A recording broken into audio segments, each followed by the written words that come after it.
a beautiful morning that turns into a beautiful evening, and together make a beautiful life. And if you want to see, then come along with me, that's right. And if you want a good tomorrow. Hello, I am Dr. Tracy Zemkes, founder of The Branding Guru and The Balanced Spine, a chiropractic clinic just outside of Seattle, Washington.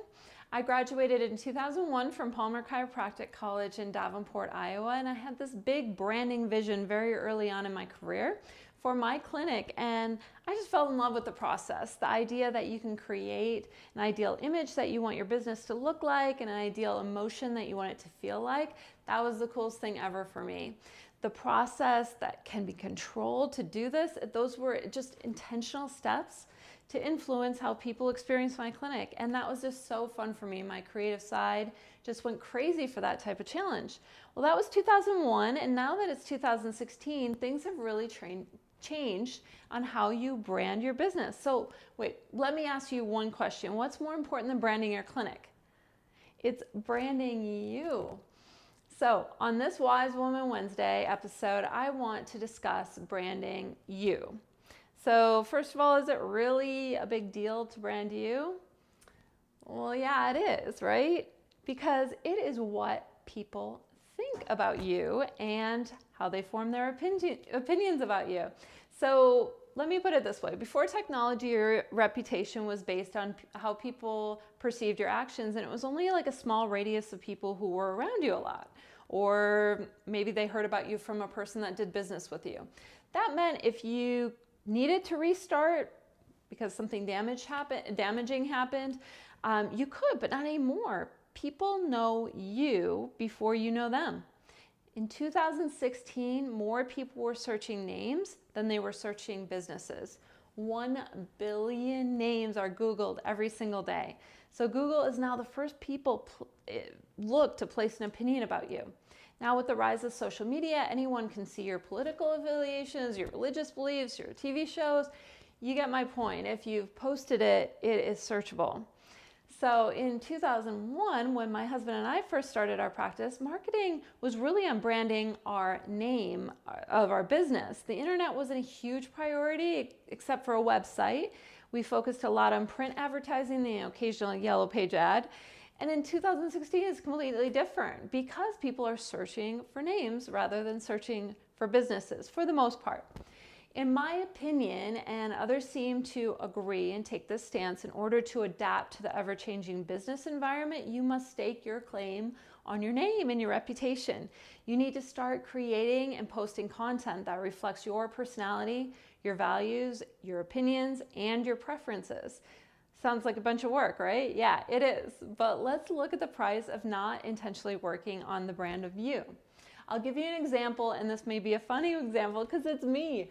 So you would think I would have this together with technology and all, but the environment changes so quickly, so you need to constantly pivot. So in the 15 years that I have been out, I have branded my clinics, branded and sold my company names, stuff like that, and branded for companies who have hired me. But try to find something on Dr. Tracy Zemkes and you get nothing. I've started and sold all these businesses, but what lacks in content is me, my expertise, my experience, my current projects, and my values. Like the number one question over the holidays with my extended family was, Tracy, what do you exactly do? And I'm like, what? And they're like, well, I know you work a lot, but like, I have no idea what you do. And I could not believe it. I was so embarrassed. I was like, really? Oh, this has to change, right? To be fair, I have taken the year off to travel and do a ton of volunteering work in the chiropractic industry, but that year of silence was damaging. So I feel like I've come up with the top 3 lessons that I had in the last year that I know I need to work on. So lesson 1, it's not obvious who you really are and what you do. So an actionable, be obvious when you're introducing yourself online in text and in video or whatever you're doing, if you're doing a podcast even. The more they hear about you, the more they trust you. Lesson 2, start immediately. Man, if you're a student right now, start before you need to establish yourself. Take notes of all the aha moments and interesting facts and inspiring quotes that you encounter in class or at a conference. Write and record them, how you felt when you heard them, your opinion on them, simply the questions that formed in your mind when you heard about them.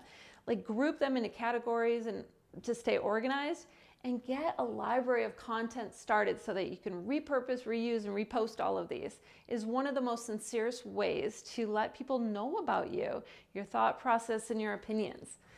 Lesson 3, write and record daily. Multimedia is expected now, and it's more likely to get traction online. So the actionable about that is most everyone has a smartphone that they can produce photos, videos, content. This will get you so much more comfortable with documenting you, branding you.